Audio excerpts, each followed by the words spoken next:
au large de Marseille, aller affronter la tempête par temps de Mistral, et pendant qu'il me lit de la poésie de Baudelaire, je suis là à gérer la situation en disant critique. Cette émotion me permet aussi de ressentir des choses, comme ici, au large de Tarifa.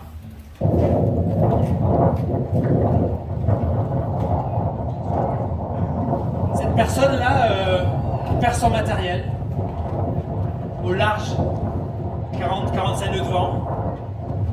On a du matériel, c'est le chaos, on est un peu perdu. Et pourtant, la nature est bien faite. On va pouvoir observer notre environnement, trouver des solutions en innovant. J'ai une planche, une voile.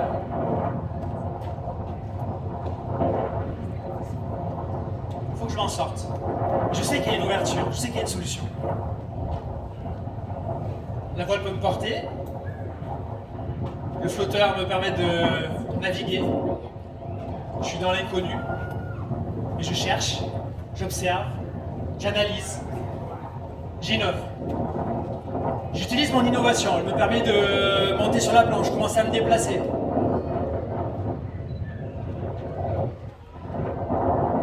Déjà, j'y vois un peu plus clair, j'ai de l'espoir. Je vais pouvoir avancer, commencer à performer. Je cherche mes repères. Je prends confiance, j'améliore mon matériel, je touche à mes réglages. Je commence à performer et prendre confiance.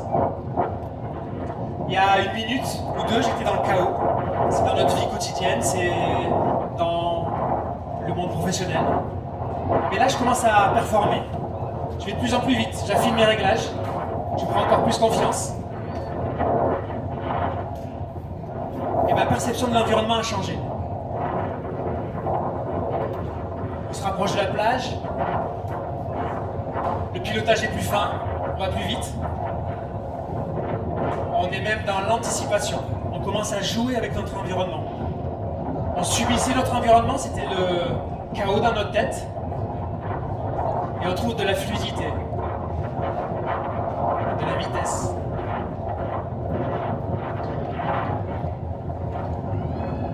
On est capable d'anticiper, de jouer avec les éléments. Se jouer des éléments, en confiance.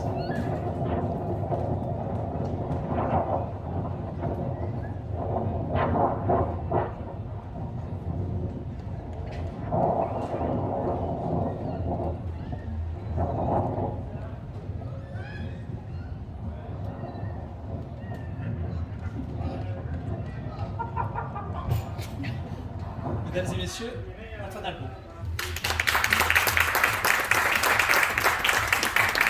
Antoine, bienvenue. Merci, bonjour à tous. Antoine, pour ceux qui ne le connaissent pas, c'est le local de l'étape, mais c'est un local du monde entier à travers tout ce que tu as fait sur la planète. Ton palmarès est incroyable, tu as été 25 fois champion du monde en windsurf dans plein de disciplines.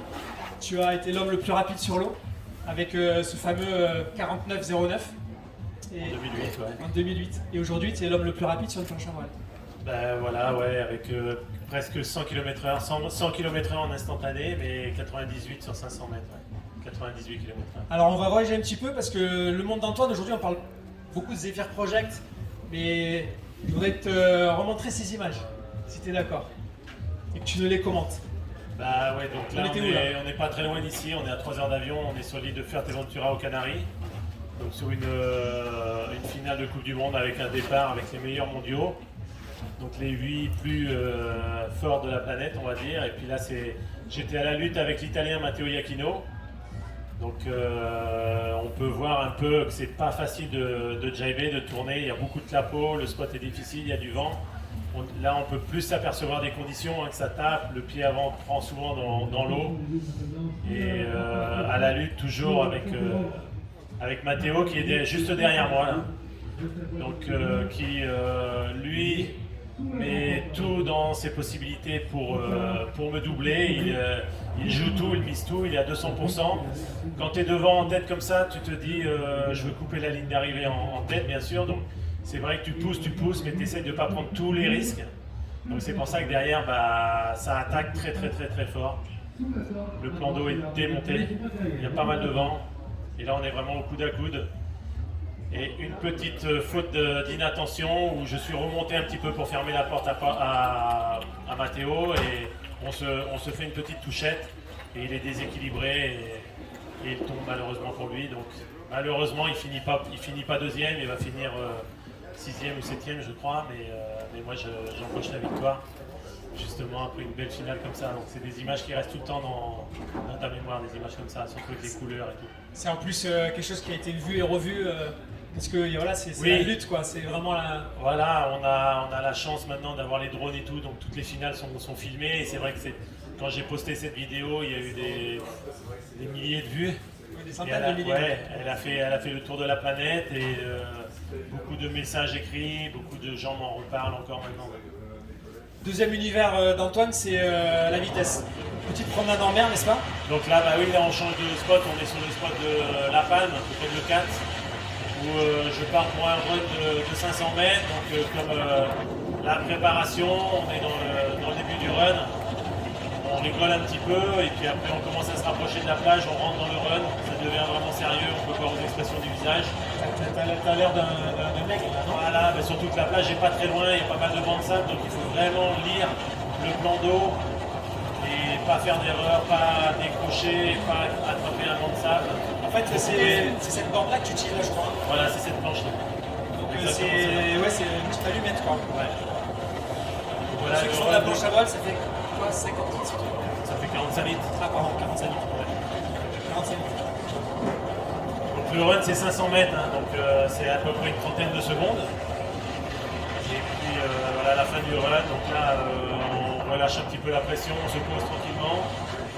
On regarde le GPS, voir la vitesse, plus ou moins, Tranquille, quoi. tranquille. Promenade, là, c'est ça? Ouais, D'accord. promenade. Ok. Le rôle de promenade.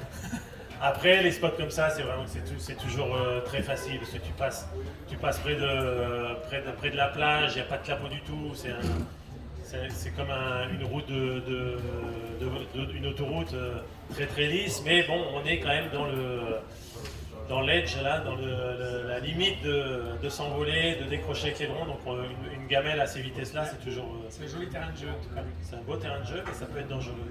Exactement. Alors, du coup, ça c'est l'univers d'Antoine. On s'est rencontrés à peu près il y a 1 an et demi, juste avant la crise du Covid. L'objectif c'était de se connaître et voir s'il n'y avait pas quelque chose à faire ensemble.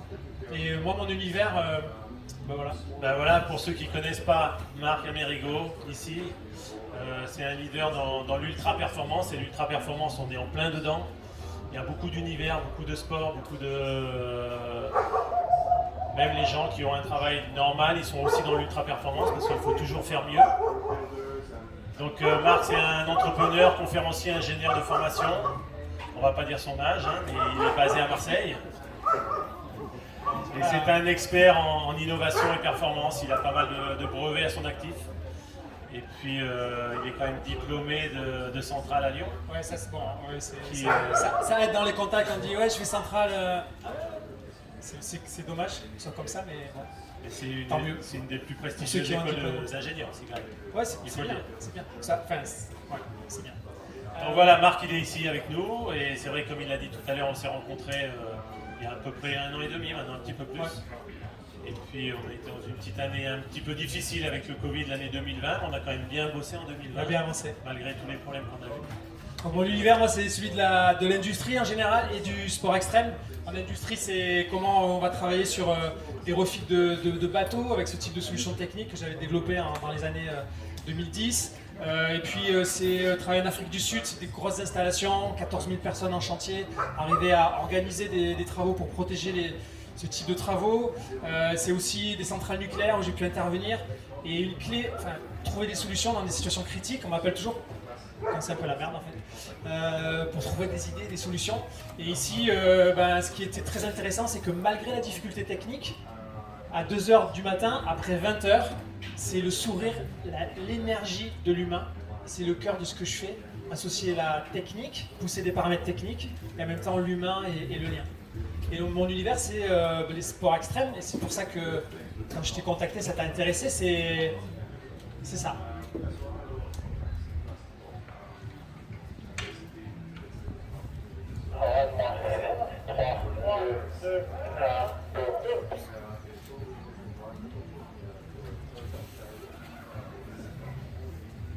Je vais te montrer quelques ambiances de l'univers de la montagne et de la haute vitesse qui te sont familiers.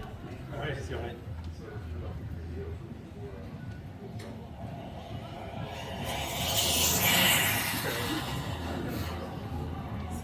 Donc ça c'est un vélo qui passe à 220 km/h. C'est Eric Baron que tu as rencontré en Soufflerie l'année dernière, avec qui on a travaillé sur la vitesse, améliorer les facteurs techniques, pousser la machine au maximum, pousser le bonhomme au maximum. Et je voudrais partager juste avec vous tous quelques films de records du monde, de plusieurs records du monde qu'on a fait ensemble. À commencer par celui-ci avec Edmond Lazic, c'est en snowboard. La difficulté du snowboard, c'est qu'on est pris dans une fixation et il n'y a pas droit à l'erreur, pas de chute possible. On a travaillé en fait sur l'aérodynamique pour qu'il soit stable et qu'il vole à 200 km/h.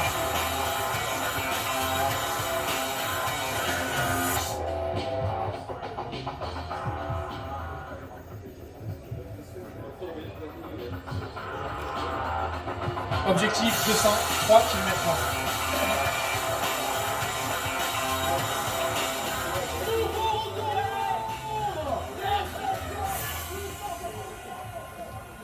C'est un snowboard, un bonhomme en vélo, ça donne ça.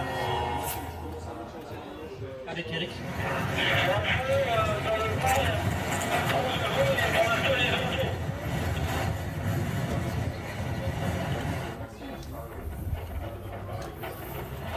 Mon rôle là-dedans, c'est toute l'ingénierie, toute l'organisation, le management du projet.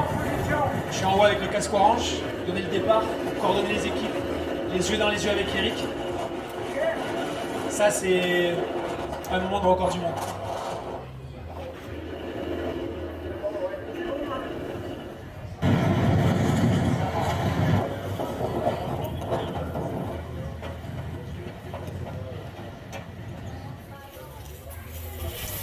C'est une descente. Il n'y a pas de... C'est un non-retour.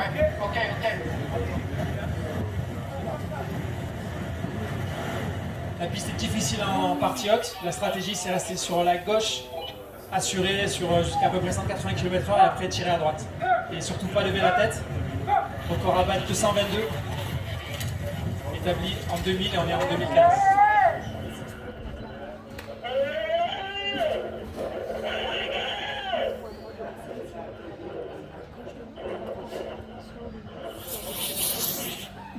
Record du monde pour Eric avec 223. Et puis quelques années après, on remet ça pour pousser encore un peu plus loin et travailler sur l'humain, sur le lien, sur la puissance du collectif. T'es dans la porte. Ok. Tout est dans la confiance.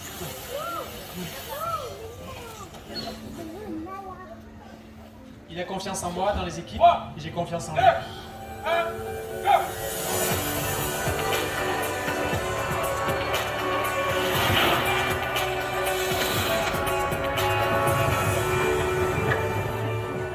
C'est là.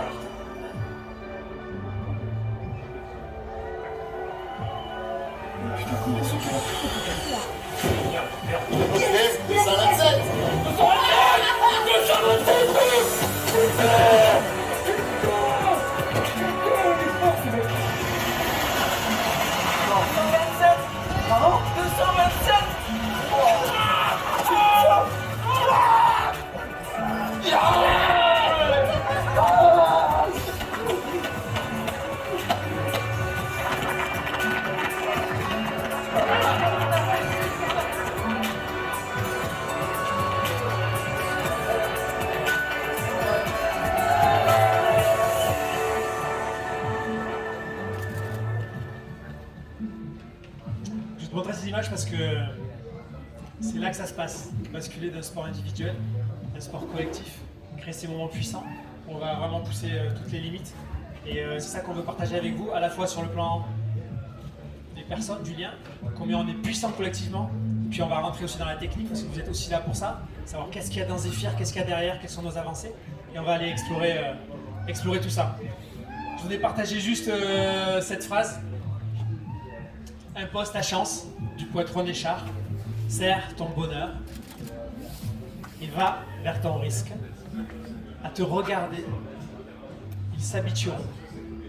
Je voudrais appeler le petit jeune qui est avec nous pour une raison bien particulière. Parce que notre ami Pierre, qui est là, je te laisse Antoine parler de Pierre. Ben voilà, Pierre en fait c'est le fils d'un ami et puis qui navigue, Jean-Charles, voilà, Angèle. qui navigue depuis pas mal d'années maintenant et qui commence à grandir et qui commence à bien performer là dans la région et même au niveau national. Et puis Pierre va partir avec nous dans le projet, bien sûr, hein, il est déjà bien impliqué, hein, il a déjà participé aux essais en soufflerie et pas mal de choses qu'on a fait. Donc Pierre est avec nous. Exactement, en fait. Pourquoi Pierre? Et c'est important qu'on entende ça et que les personnes entendent ça. Parce que il y a 30 ans, j'ai eu l'expérience d'avoir un échange avec un jeune qui avait 14 ans à l'époque et qui s'appelait à l'époque Julien Taboulé, devenu ton ami Wesh, qui a gagné des étapes de Coupe du Monde en vague, qui est un mec complètement atypique. Et à 14 ans, le petit Wesh, il n'était pas encore Wesh à l'époque, hein. Le petit Wesh, il a donné des sensations sur une aile contestée qui était absolument décalée avec des vrais riders professionnels. Et ce qu'on attend en fait de Pierre et ce qu'on fait avec Pierre depuis tous les essais qu'on a fait, c'est sentir avoir un retour complètement ouvert, neutre, sans préjugés, Parce qu'Antoine, il a tellement d'expérience qu'il a une expérience de fou. Mais oui, c'est Pierre ça. n'a pas le même angle en fait. Voilà, exactement. Ce qu'il faut bien comprendre, c'est qu'on ne va pas tous ressentir la même chose quand on essaye du matériel. Donc moi, je vais avoir un toucher, un ressenti complètement différent que ce que Pierre va ressentir quand on va essayer la même voile, la même foil, la même planche. Donc ça, c'est quelque chose de vraiment très important à avoir parce que on va avoir justement d'autres retours qui vont être des informations primordiales aussi et très intéressantes. Alors je voudrais juste qu'on profite parce qu'on a une communauté Facebook Live qui nous regarde là, juste là. On va se tourner vers tout le monde. Vous qui suivez là, c'est super, on est vraiment touchés de vous avoir derrière nous. Beaucoup de choses à construire. On est au tout début, en fait, on a juste fait la démonstration qu'on peut faire des belles choses et on compte sur toute la présence et le soutien de tout le monde. Donc on est ici pour parler de Zephyr, chers amis. Qu'est-ce que tu veux nous dire, toi, Pierre, de tout ça? Comment tu sens ça? Zephyr, c'est the best projet de l'univers de la voile. En ce moment, on va faire quelque chose de dingue. On a déjà des super résultats. Moi, je suis hyper heureux d'être dans ce projet. C'est une chance incroyable et ça va me faire progresser x10 en plus. On fait des premières mondiales, on découvre des nouvelles choses, puis être aux côtés d'Antoine et de toi, c'est génial. Il y a une super ambiance. J'espère que ça va aller au bout et qu'on va le battre ce record. On va y travailler dur, crois-moi, et on compte sur toi aussi. Zephyr, ça a commencé il y a 1 an et demi. Et l'objectif, en fait, c'est celui-là, c'est d'aller chercher les 121 km/h, 65 nœuds 45, qui est détenu par Vestacel Rocket. 65 nœuds 45, c'est fou, quoi. Aujourd'hui, toi, Antoine, ta vitesse? Mon record, c'est 53 nœuds 27. Donc c'est vrai qu'il est vraiment passé, il a passé plus de 10 nœuds plus rapide, donc tout le monde a été vraiment surpris dans le monde de la voile. Mais s'ils ont réussi à le faire, pourquoi pas d'autres? Et pourquoi pas nous, bien sûr. Et puis c'est vraiment le but, ça va être notre target, on va dire, pour se motiver et faire battre ce record. Parce que la clé, il faut savoir que Antoine est un monsieur très costaud. Très très costaud. Mais malgré tout, ça reste un être humain. Tu as une force limitée. Et toute la clé pour nous, c'est d'arriver à prendre la puissance que tu as, ou la puissance qu'on a en tant que personne, et de transformer ça et utiliser une sorte de glisse absolue. Comme si on pousse un engin, et l'engin part, et il ne s'arrête pas, il n'a pas de résistance. Encore moins de résistance, beaucoup moins de résistance que ce qu'on a avec des foils qu'on peut voir sur l'eau, en tout cas en plus en planche à voile. Donc le défi est énorme, c'est un défi ultra technologique, c'est un énorme défi. Et on voudrait partager cette vidéo qui a été tournée avec France Télévisions. Donc un petit extrait pour tout le monde et comprendre le projet. Installé à Manicourt, dans les anciens locaux de l'écurie Prost, on démarre les premiers tests en soufflerie. contrairement à un bateau qui est une vraie machine avec beaucoup de structures, nous, la structure c'est le pilote, c'est le planchiste. Donc lui il a une force limitée et on doit composer avec cette force. Donc c'est comme un oiseau qui est dans la nature. L'objectif c'est d'être le plus fluide possible et optimiser la force qu'il va avoir, la capacité qu'il a à prendre de la force du vent et la transmettre à son engin.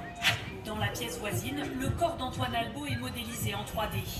Une étape supplémentaire dans la quête du record. C'est quelque chose qu'il faut faire si tu veux vraiment avancer, parce que à part avoir le feeling qu'on peut avoir nous-mêmes en navigation, on n'a que ça, mais on n'a aucune donnée, aucune mesure. Et là, on va avoir tout ça.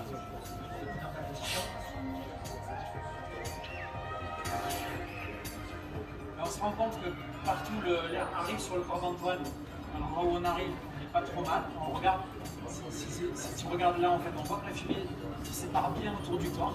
Je vais rajouter juste un petit truc, là, il y a à peu près 120 km/h de vent qui sont propulsés. C'est-à-dire qu'il y a une perte énorme de charge. C'est énorme, hein. C'est comme si tu roules à 120 sur la route et que tu sors la tête devant. Grâce à cette caméra et au capteur installé sur Antoine et son gréement, le pilote est instantanément modélisé sur écran. Dans cette soufflerie, il y a à peu près, celle-là un peu plus, il y a à peu près 65, mais dans l'autre avec la grande voile, il y a à peu près 39. Quel type de planche il va falloir utiliser pour aller très très vite. Et après, il faudra la modéliser et puis la fabriquer. Et après la tester. Moi, je rentrerai en jeu après ça. Avec le projet Zephyr, un premier prototype doit voir le jour fin 2021. Un premier record devrait être tenté en 2023. On va rentrer maintenant dans le concret du projet avec 3 grandes parties qu'on va partager. Merci à tous les arrivants là. On a explosé la jauge. Venez vous asseoir si vous voulez, il y a des places là. Venez vous asseoir, rentrez, n'hésitez pas. Rapprochez-vous. Come closer. On va voir 3 choses. Nous sommes en windfall et windsurf aujourd'hui. Première sorte d'état des lieux. La deuxième chose qu'on va regarder, c'est les clés vers la haute performance, en fait. C'est quelles sont les clés qu'on a pour aller à ces vitesses-là. Et enfin, nos avancées dans le projet. Donc, à commencer par l'état des lieux, en fait, windsurf et windfoil, avec 2 petites vidéos qu'on partage avec vous. Donc, l'histoire, déjà, du windsurf, à laquelle tu as bien contribué, mon cher Antoine. En 1958.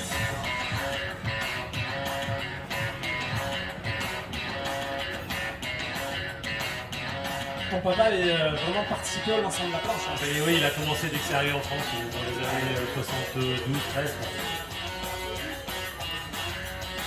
On l'a reconnu, hein, Arnaud de René. Grand bonhomme, avec des projets aussi peut-être très ambitieux dans ses défis et ses records. Ouais, mais ça donne des idées quand même, non? Bah oui. Charline Picon qui a doublé sa médaille. Enfin, un petit médaille. Le premier record en 2008, record absolu à la voile. Hein.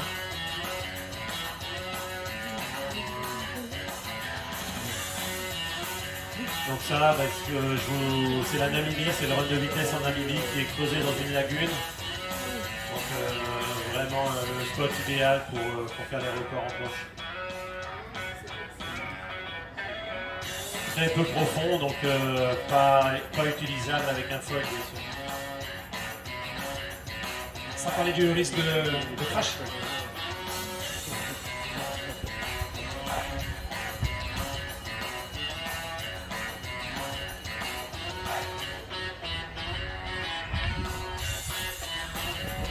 Donc le 1000 nautique l'été dernier avec les 2 en planche classique et en foil.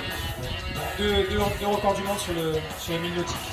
Si on regarde maintenant un petit peu le comparatif aileron foil pour rentrer un petit peu dans la technique en vulgarisant, en fait voilà, c'est 2 univers qui aujourd'hui sont quasiment dissociés l'un de l'autre. Il y a vraiment le travail sur le foil d'un côté, le travail sur les ailerons de l'autre. Donc c'est toute une question d'équilibre. Et ce qui est intéressant dans cette petite vidéo, c'est de voir que toute la clé de ce projet, c'est de vraiment comprendre la dynamique, comment en fait fonctionne un rider avec sa planche, comment vous fonctionnez sur ces engins-là à haute vitesse. Donc il y a tout un travail sur les types de portance, sur les types de sections de profil.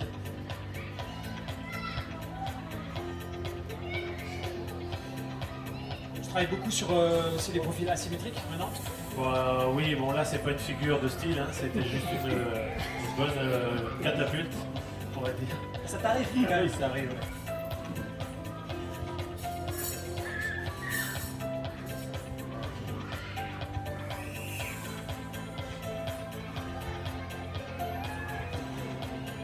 Et justement, Olivier Porronche fait partie du projet aussi.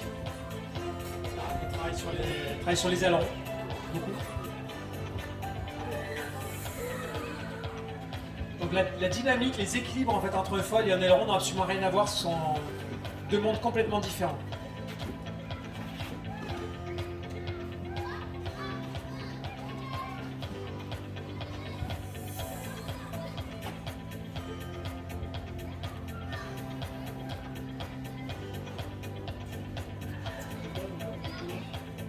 Un foil c'est compliqué, des réglages dans tous les sens. Bah, c'est un petit peu de l'aéronautique, on va dire, parce que tu as des angles à respecter sur l'aile avant, sur l'aile arrière, sur l'angle du mât par rapport à la planche. Et bon, ça commence à être des données qu'on commence à plus ou moins maîtriser pour de la navigation normale. Après, quand nous, on va vraiment rentrer dans quelque chose de plus délicat, beaucoup plus technique, où il va 0,0 degré, 1 va être important, quoi. Ça, c'est ce qu'on voit aujourd'hui, les réglages. On voit les cales de réglage sur un foil, c'est 0,5 degré, 1 degré, 1 degré 5. Oui, là on va être plus précis. On va diviser par 10 a priori, c'est ce qu'on voit. Donc voilà pour cette partie, mais malgré tout, ça, à haute vitesse, on a un petit souci quand même. Bah oui, là on va voir le run, justement le run du 1000 nautique, donc dans des positions pas très confortables, où il y a beaucoup de vent, il ne faut pas passer près de la plage non plus, donc la mer est bouge un petit peu. Et puis on essaye d'aller le plus vite possible dans une position pas confortable du tout, pas agréable. T'es tendu quand même là. T'es un peu tendu là. Bah t'es tendu parce que tu veux pas tomber pour pas te blesser ou casser du matériel bien sûr, et puis t'es sur un record quand même. Moi c'est quand même un record sur le 1000 nautique, 30 nœuds 76. Ouais, Tu tiens pense toujours, que je c'est crois. quelque chose. Ah oui. On peut, je pense, applaudir Antoine, c'est un record de plus malgré tout. Le 1000 nautique c'est long, c'est très très long, c'est presque 2 km. Hein, c'est interminable. Ouais, c'est interminable. Tu vois pas le bout quoi. Mais parfois il y a des runs qui se terminent plus vite que prévu. Voilà. Malheureusement et quelque part heureusement, mais bon là sur un run en Namibie, on voit que le plan d'eau est très très très plat, il n'y a pas de problème, rien, tout va bien. Et une petite double vague, triple vague même on va dire. Et puis la chute arrive en quelques secondes. Donc j'ai rien eu, hein, je suis encore là. Mais voilà un petit décrochage de l'aileron et puis la perte d'appui complète. On est sur le fil et on met le pied à côté du fil et on tombe. T'es pas reparti tout de suite chercher ta planche, hein. Il y a eu un petit temps de retard. Mais oui, parce que t'es un petit peu sonné quand même, hein. T'es à plus de 50 nœuds, donc tu fais un bon petit arrêt buffet avec quelques ricochets. Bon, moi je suis lourd déjà, et puis j'ai quelques kilos de plomb aussi sur le dos, il faut le savoir. J'ai un peu Combien plus tu de... pèses lesté là, tu as combien de kilos au total? Je suis à 120 kilos. Ouais. 120 kilos qui rebondit 3 fois quand même. Il faut de l'énergie, hein. Ça donne une idée de la violence quand même, de tout ça. Ouais. Ok. Mais on va avancer dans tout ça avec la deuxième partie, qui consiste à parler de nos clés faites vers cette haute performance. Comment est-ce qu'on s'y prend pour aller là-dedans? Et c'est une citation qui date de dimanche dernier à la conférence de Mike Horn, qui nous disait « Je n'établis pas de nouveaux records à battre, je modifie une certitude. Ce qui était théoriquement impossible ne l'est plus. » C'est du Mike Horn dans le texte. C'est un monsieur qui a un gros vécu. C'est pas un homme de la spiritualité, un philosophe. C'est un gars du terrain et qui nous transmet ça. Et c'est notre philosophie, c'est changer les certitudes. L'impossible est accessible. Pour ça, nous, c'est l'énergie. Avec La joie. Le plaisir d'être ensemble, de partager. Avec les trois qui sont là, mais tous les gens qui sont autour. Ce sont des valeurs éthiques, audace, créativité, humilité, prise de risque. Et dans la méthode, je voulais partager cette méthode parce que c'est une méthode que j'utilise beaucoup dans plein d'environnements et qui nous sert beaucoup. C'est quand on a cette sensation de chaos, comme on disait tout à l'heure, et de difficulté dans la vie, en fait, pour moi, il y a 3 étapes. La première étape, c'est observer son environnement. Voilà, on intègre notre environnement. Je suis dans un moment difficile, j'observe, je regarde et mon cerveau fait le travail, crée des connexions. La deuxième étape, derrière, c'est comme on l'a vu tout à l'heure, c'est le fait d'innover. D'aller créer cet outil, ces moyens, ces capacités à avoir des nouvelles capacités à influencer notre environnement. Nous, on veut influencer notre environnement, on veut aller plus vite, on veut être en osmose avec la nature. Et la troisième étape, c'est justement de performer en utilisant notre matériel, ce qu'on aura développé, pour aller très vite et trouver de la performance. Et malgré tout, c'est difficile.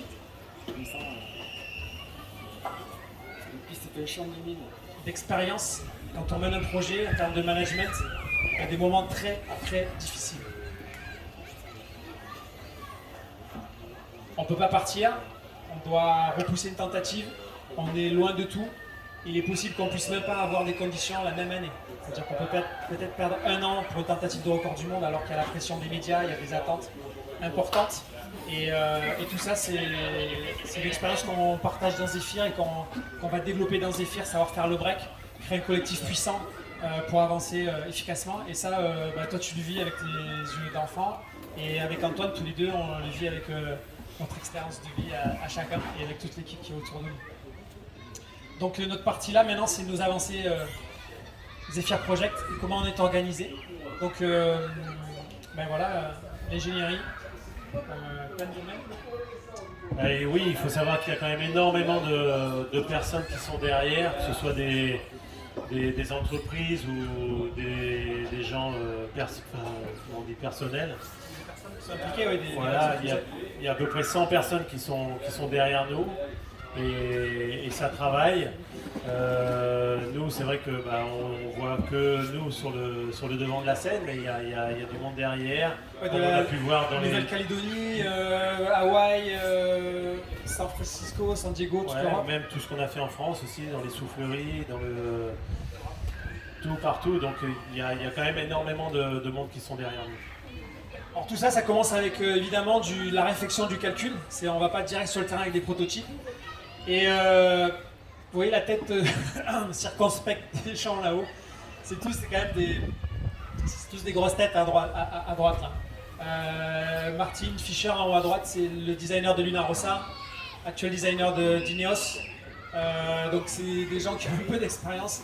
C'est du poids lourd. Et ça commence par de la réflexion, ça commence par du calcul. On utilise avec nos partenaires, donc on va mentionner que c'est Segula Technologies qui sont là. Salut Mathieu. Avec ce travail-là pour développer un outil de simulation du fonctionnement de la planche d'Antoine en foil. Donc en fait, on va être capable de simuler ces choses-là. Et tu as vu cet outil-là qui a été développé sur ces 2 dernières années? Oui, parce qu'on a fait tout plein de calculs dans la soufflerie. On a aussi la planche qui est équipée de pas mal de choses dont on va parler tout à l'heure, on peut le dire maintenant. On va en parler après, on va voir justement le fonctionnement. Donc tous ces résultats de tests, de calculs vont être justement calculés par des ordinateurs pour savoir ce qui va être le meilleur, ce qui va nous permettre d'avancer et de performer un peu plus. Donc c'est vraiment des choses qui moi me passent un petit peu au-dessus. C'est vrai que je les laisse faire, je les laisse à 100% travailler, faire ce qu'ils savent faire. Et moi j'essaye juste d'aller le plus vite possible avec les possibilités qu'on me donne. Mais par contre, ces outils de calcul-là se recalent sur tes ressentis. C'est pas ce que tu as. Ouais. Voilà, il y a un lien entre les deux univers. Ouais. D'ailleurs, on l'a fait il n'y a pas si longtemps. C'est marrant justement de discuter avec, on va dire, l'informaticien, celui qui est derrière l'ordinateur, qui fait tous ces calculs-là. C'est Mathieu. Voilà. Et puis il va me dire, tiens, normalement avec cette aile, avec cet angle, avec ci, tu devrais ressentir ça. Et moi je me dis, il n'a pas essayé le gars, donc il ne peut pas savoir. Donc oui, en fait, oui, c'est vrai. Donc il est dans un univers et moi je suis dans le mien et on se regroupe justement les 2 discussions et on arrive à des conclusions qui sont pour nous 2 la même chose, quoi. Ce qui est intéressant du coup pour bien comprendre la philosophie, c'est on a des outils de simulation. Ces outils de simulation, on les cale sur l'existant, foil et planche classique, grâce à Antoine, grâce aux essais et les mesures qu'on fait. Et ça va nous permettre de nous projeter dans l'inconnu. Tout l'objectif, c'est de savoir où on va, comme on a pu le faire en snowboard, comme on a pu le faire en vélo, en VTT. L'objectif, c'est de te donner des clés en fait, de ce que tu vas découvrir aux plus hautes vitesses. Et pour ça, il y a du calcul aérodynamique sur les voiles, et des calculs, donc là c'est avec Aero Concept Engineering, à Manicourt, donc qui ont la soufflerie sur Manicourt et qui font du calcul 3D sur les profils. Ensuite, c'est les calculs sur les foils en 3D. Donc on utilise des outils BPP prédimensionnement pour ensuite aller affiner ça avec du calcul 3D, très lourd, très coûteux.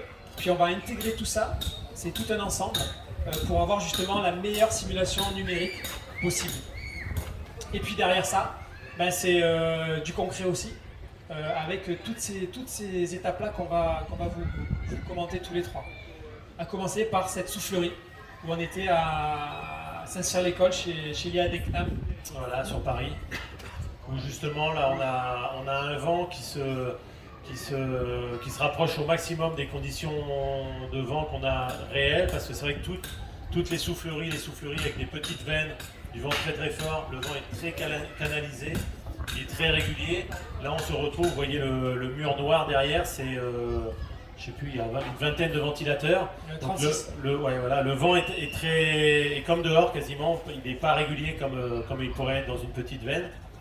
Et donc là j'ai une grande voile, je suis en 8 mètres, donc il y a à peu près 25 nœuds je crois. 30 maximum. 30 nœuds maximum. On va voir des images après. Pierre, tu vas sur l'eau, c'est ça? Ok. Bonne continuation et... Allez, navigue bien. Bonne régate. Très bien. Donc voilà, ça c'est un contexte dans lequel on va essayer de maîtriser les paramètres en ayant un vent qui est régulier. Et du coup, derrière, on joue avec la fumée, entre autres, pour regarder, en plus des mesures, pour regarder ce qui se passe autour de toi et de la voile. Voilà, donc les jets de fumée, ils font ça, beaucoup on l'a vu en automobile, hein. Donc là on est dans la veine de Manicourt, là, très, très petite, elle fait 2 mètres, je crois que c'est pour ça qu'il n'y a pas la voile. Et juste le mât, juste position, on travaillait vraiment sur l'aérodynamisme du rider, donc de moi. Donc on peut voir les problèmes d'aérodynamique qu'il peut y avoir, notamment sur la tête, sur le casque. Et puis il y a les bras, il y a le corps, il y a les jambes aussi qui sont pris en compte. On a dissocié en fait chaque partie, analysé la tête, qu'est-ce qu'on arrive à gagner sur la tête, sur le corps, sur les jambes, les passages de flux entre les jambes, etc. On a essayé d'observer tout ça pour le comprendre. C'est la première fois que c'était fait. C'est la première fois que c'était fait, c'est un petit peu malheureux à dire parce que toutes ces souffleries, elles existent déjà depuis les années 80 ou 90. 1900, oui. Ou même avant, ouais. Donc c'était accessible, c'est sûr que bon, ça coûte quand même quelque chose. Là on a la chance d'avoir été aidé là-dessus, donc on a pu aller dans toutes ces souffleries, nous confirmer des choses qu'on pensait mais qu'on n'était pas sûr à 100% et apprendre d'autres choses aussi. Du coup, c'est l'IA Decnam qui nous avait accueillis sur Paris et donc Aero Concept Engineering sur Manicourt. Mais on n'a pas fait que de la visualisation fumée, on a aussi joué en boîte de nuit.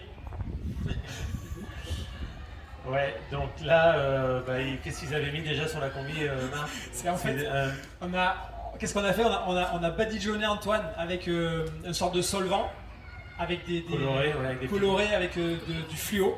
Et ensuite, on t'a séché avec l'air de la soufflerie pour regarder en fait où vont les particules et ce que font les particules. Et ce que fait le vent en fait. Voilà, ce que fait le vent. Et en fait, on voit des points d'arrêt, des endroits où en fait le vent va s'arrêter. Quand on a un profil qui traverse l'air, il y a toute une ligne en fait qui est un endroit où les molécules d'air ne bougent pas, elles sont fixes. Et ça nous donne des informations super intéressantes pour la combinaison que tu vas faire plus tard. Donc tout ça c'est fait pour déterminer quel type de combinaison, quelle forme il faudra adapter sur la combinaison et sur moi bien sûr. Donc là c'est pas simple parce que c'est vrai que sur un skieur ou sur Eric sur son vélo, il va dans l'axe, nous on va un peu de travers, donc ça va être une combinaison un petit peu différente à faire. Un peu de travers. Un petit peu de travers. Un petit peu beaucoup, oui. À la nuit, tu crois qu'il sera ok ou pas? Ouais, il sera ok, c'est bon. Ouais, c'est bon, il est ok. Alani, c'est le fils d'Antoine, je sais pas, il est là, Alani, il est sur l'eau, non? Alani, il est en partie. Donc on a 2 gladiateurs qui sont prêts pour la suite, quoi. Donc là, on peut voir, on jouait un petit peu, mais bon, là j'ai une combinaison dans un tissu très spécial, très raide et souple à la fois pour pouvoir la mettre et mettre des formes à l'intérieur. Exactement. Ça, plus le travail sur le casque, on a ici ce casque-là qui vient de chez Forward, Whip, qui est la marque développée dans la voile, et eux ils sont au top. Voilà, au top qui du est top, déjà hein. un petit peu plus profilé, mais ce sera quand même quelque chose de différent, je pense. Donc il faut savoir que Forward nous a contactés, ce sont les official suppliers de Team New Zealand sur la Coupe de l'Amérique, sur CLGP aussi, et ils nous ont contactés pour être official supplier de Zephyr Project. Alors franchement, Ouais, merci à eux. ça c'est top. Ah oui, c'est Ils top. font des très bons produits. Très très bon produit. La sécurité, c'est une priorité. La soufflerie, ça permet aussi d'analyser ce qui se passe sur les gréements, sur les voiles. Donc analyser les comportements de l'air autour des gréements, autour d'Antoine. Qu'est-ce qui se passe aussi entre toi et la voile, qui est particulièrement complexe en fait.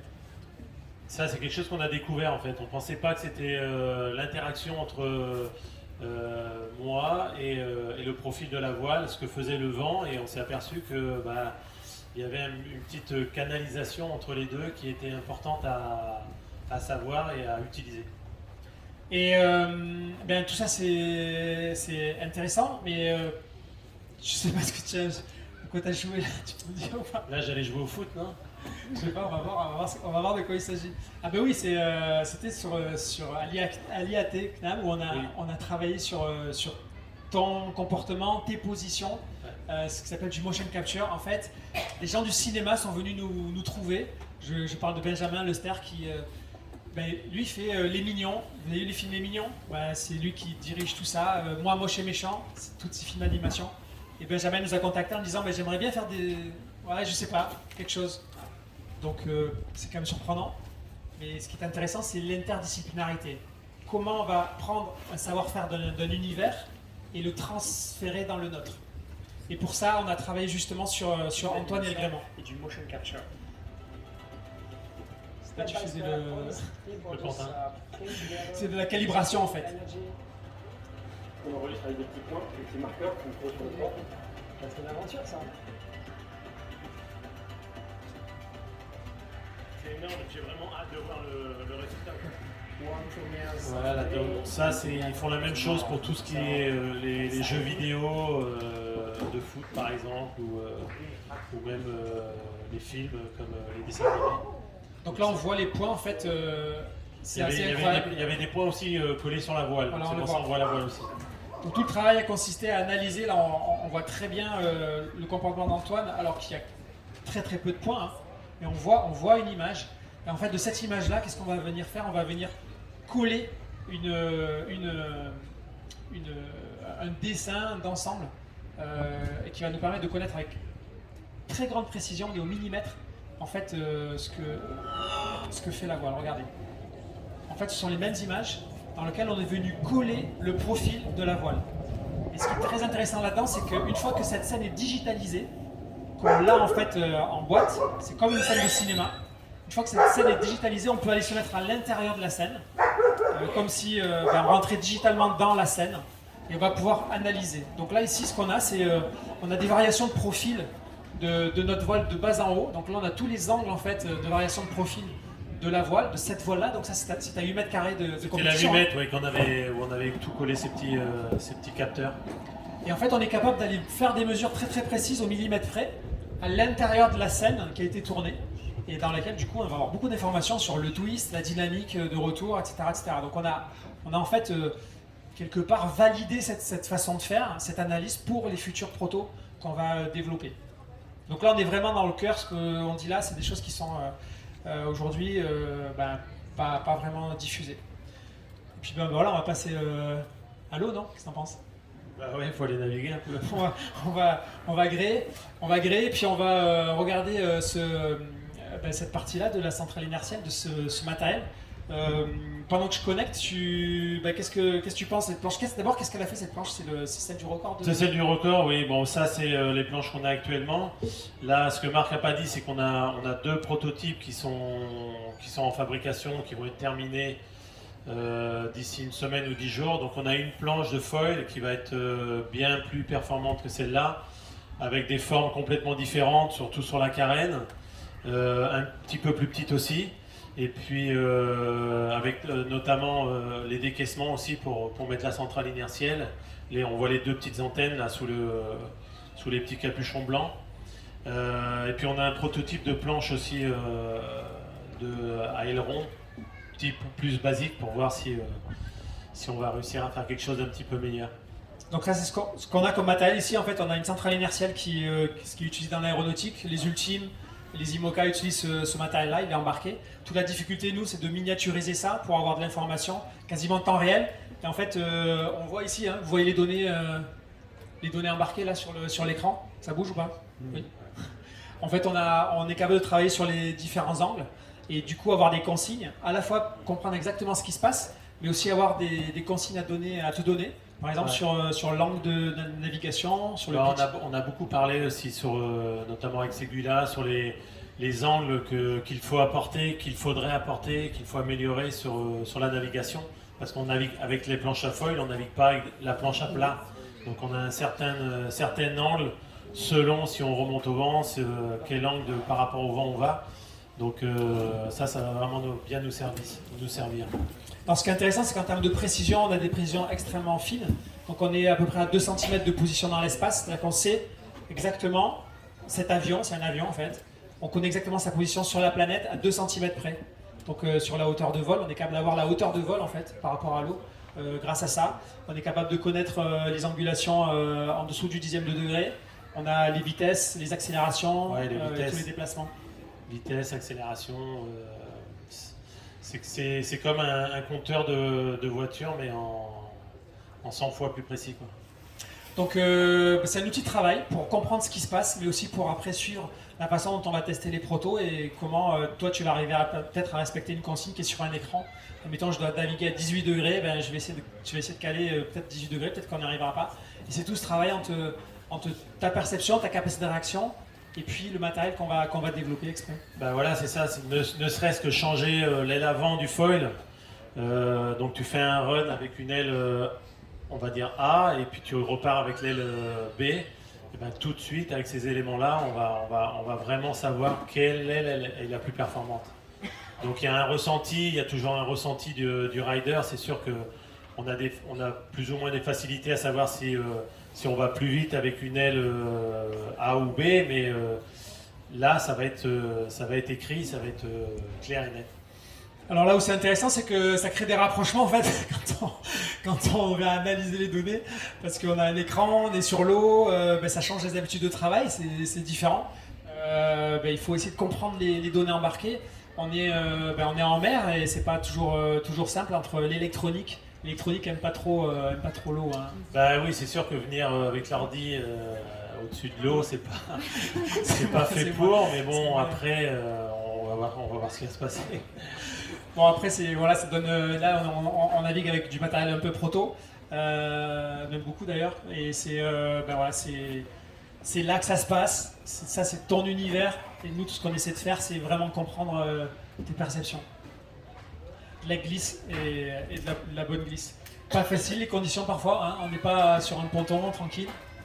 Bah oui, parce que là on fait avec ce qu'on a, tu peux pas revenir tout le temps à terre pour venir changer, pour modifier quelque chose. Bon là on faisait des choses qu'on ne peut pas trop expliquer, mais il y a toujours des petites choses à modifier, quoi. C'est du test, hein. C'est du test, ça permet aussi de sortir des belles images. En même temps qu'on fait des tests, hein. Là on a fait une session, c'est des images qui ont été faites il y a juste 2-3 semaines.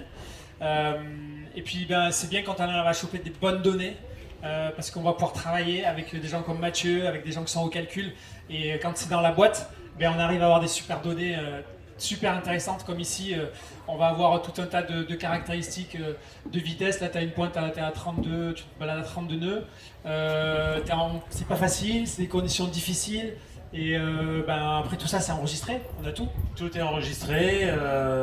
Bon, c'est toujours un petit peu du chinois pour quelqu'un qui n'a pas l'habitude d'être trop derrière ces programmes-là, mais ceux qui ont fait ça et qui travaillent avec ça tous les jours, pour eux, c'est quelque chose de clair, net, et ils analysent, on parle ensemble, et c'est quasiment primordial quand tu veux aller améliorer déjà tes performances, améliorer le matériel, parce qu'il va vraiment falloir améliorer le matériel, et puis aller plus vite chaque jour. C'est ça. Et ce qui est intéressant, c'est que tout ce matériel-là nous permet d'avoir des données à 200 Hz, 200 données par seconde. On a peut-être une centaine de paramètres différents. Il va y avoir une trentaine de capteurs sur la planche, donc c'est ce qu'on appelle du big data. Et derrière, il y a l'intelligence artificielle qui va nous permettre d'analyser ça et d'analyser aussi tes comportements, c'est-à-dire la façon dont tu vas avoir des temps de réaction à un événement donné, à une impulsion, à une instabilité, à une petite vague, à une petite rafale. Et tout ça, c'est la force de la big data, d'être capable d'avoir ces informations. Et de les coller, et de les rapprocher de tes sensations. Voilà, c'est ce qu'il faut, c'est le top. En fait. Donc voilà, on est là. La transmission, elle est aussi là. C'est transmettre ce qu'on apprend à tous ces riders du dimanche ou des jeunes qui sont en devenir. C'est transmettre ce qu'on va être capable de développer et peut-être trouver des sensations de glisse qu'on ne connaît pas. Pierre teste un prototype. Dingue.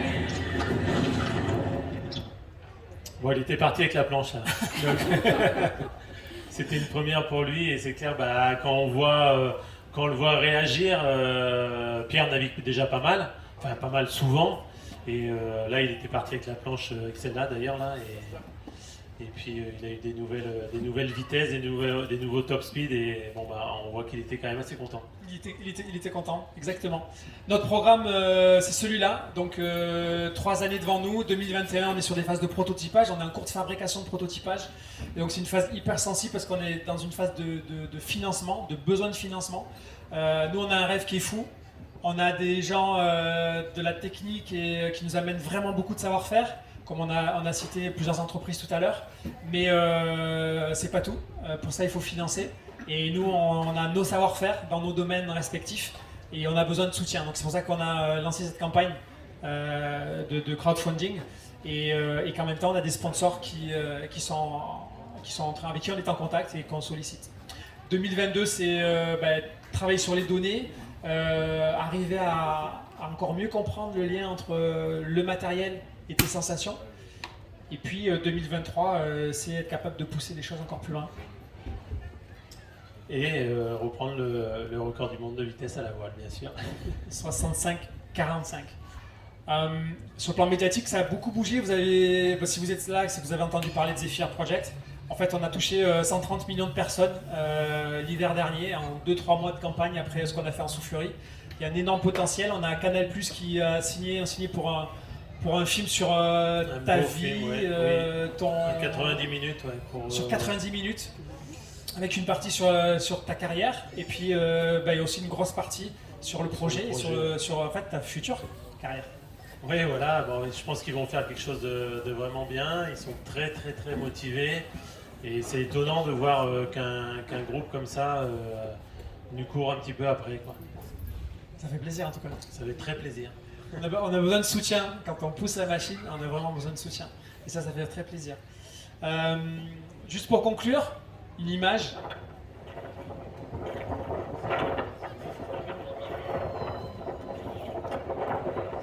C'est chez toi ça, hein? C'est à la maison, ouais, mais on voit qu'il y a quelque chose on est deux sur la planche. C'est aussi le partage. On parlait de partage avec Pierre, mais là, celui-là, il est un petit peu plus petit que Pierre.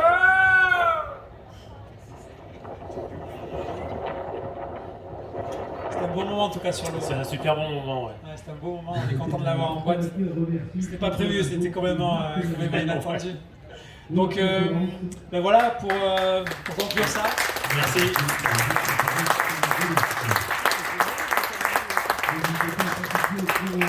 Merci. Merci à vous. Les QR codes, vous l'avez là pour du coup découvrir le projet avec du détail. Il est aussi sur le stand là-bas, juste dans l'angle. Et j'espère que ça vous aura éclairé sur l'esprit du projet, ce qu'on fait, pourquoi on le fait. Notre mindset, on n'est pas complètement fou. On sait exactement ce qu'on fait. On sait qu'on va aller vers ces vitesses extrêmes, d'expérience, parce qu'on sait ce que ça veut dire, on sait y aller. Maintenant, on a besoin de tout le monde. On ne pourra pas le faire tout seul. Donc on est ouvert à vos questions. Et voilà, avec grand plaisir, toutes les questions sont bonnes. Bon, c'est sûr que la première question, mais je suis sûr qu'il y a des questions dans la salle. Est-ce qu'on peut imaginer qu'un jour une planche soit radiocommandée ou il y ait une assistance au pilotage? Est-ce qu'on peut imaginer un jour qu'une planche soit radiocommandée ou qu'il y ait une assistance au pilotage? Assistance au pilotage, pourquoi pas.